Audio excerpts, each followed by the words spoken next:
नमस्कार दोस्तों, आपका स्वागत है द टून्स किड्स में।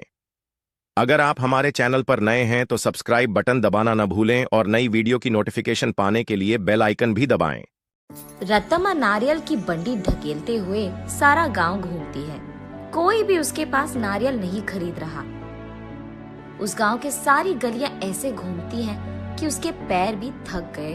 का बेटा, माँ भूख लग रहा है माँ, ऐसे पूछने पर उसे रोना आ जाता है और रत्तम्मा को पता नहीं चलता कि वो क्या करे।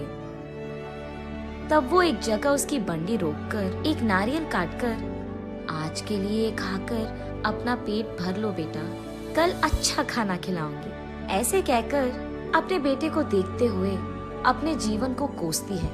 मगर वो दोष किसको मानेगी, रत्तम्मा को समझ में नहीं आता। एक समय में रत्तम्मा बाकी गांव वालों की तरह ही छोटे मोटे कूली का काम करती थी, लेकिन उसे लगता है कि उसे उसका मेहनत का फल नहीं मिल रहा। इसी दुख में वो दिन गुजारती थी। कुछ ही दिन पहले रत्तम्मा का पति पी पी कर मर गया। घर के सारे पैसे वो अपने दारू में लगा दिया और घर में एक फूटी कौड़ी भी नहीं है। इसीलिए रत्तम्मा को क्या करे ये पता नहीं चल रहा था और उसे इसी बात का डर था कि वो अपने बेटे को कैसे पढ़ाएगी। एक दिन वो अपने घर के बरामदे में बैठकर यही सोचती रहती है कि वो पैसे कैसे कमाएगी।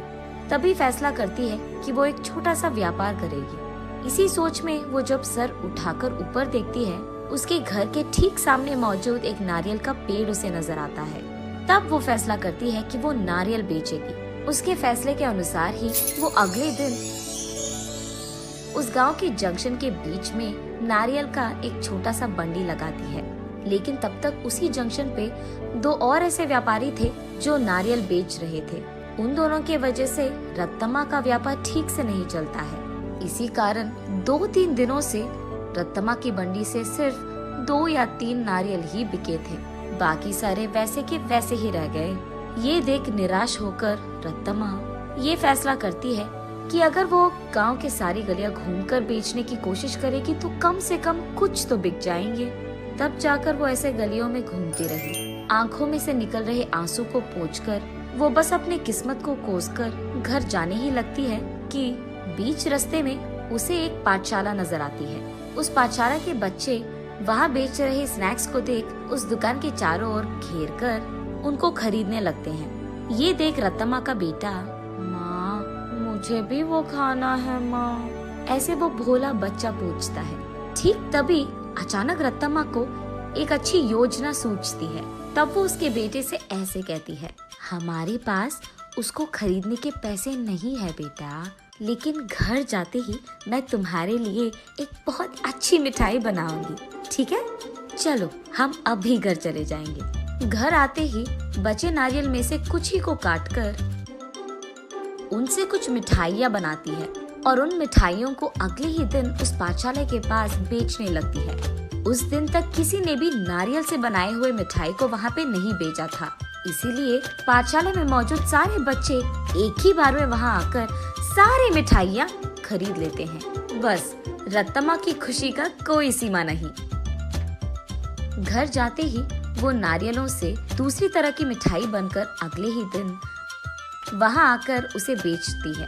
पिछले दिन की तरह ही बच्चे वहाँ आकर सारी मिठाइयों को खरीद लेते हैं,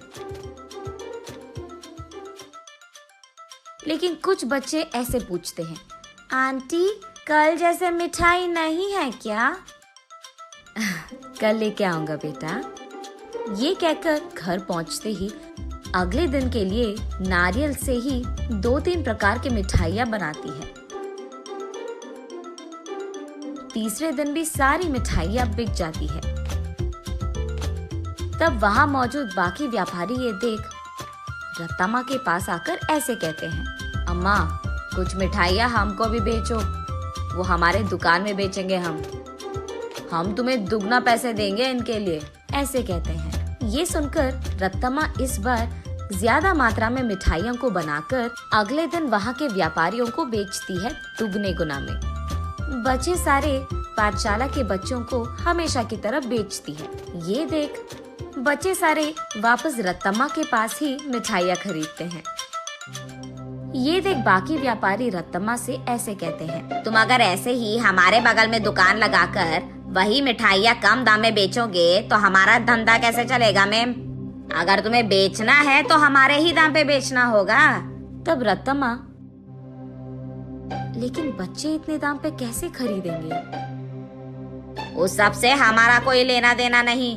अगर यहाँ धंधा करना है तो हमारी सुनो, वरना यहाँ से निकल जाओ, ऐसे कहते हैं। ये सुनकर रत्तम्मा उसके घर पहुंचकर बहुत सोचने लग जाती है। अगले दिन वो उस पाठशाला के पास एक बड़ा सा मिठाई का दुकान ही खोल देती है। उसमें सिर्फ नारियल से बनाई हुई मिठाइयाँ ही बेचती है। अब रत्तम्मा को किसी से कोई लड़ाई करने की जरूरत नहीं पड़ेगी। दूसरी तरफ रत्तम्मा की तरह नारियल से मिठाई बनाकर बेचने वाला उस गांव में और कोई नहीं था। अब इस कारण रत्तम्मा के मिठाई का दुकान सिर्फ बच्चे ही नहीं बल्कि सारा गांव जाता था। कुछ ही दिनों में रत्तम्मा अमीर बन जाती है और उसी पाठशाला में वो अपने बेटे को पढ़ाती भी है। ऐसे प्यार से वो उस नारियल के पेड़ को हर रोज पूछकर पानी डालती थी।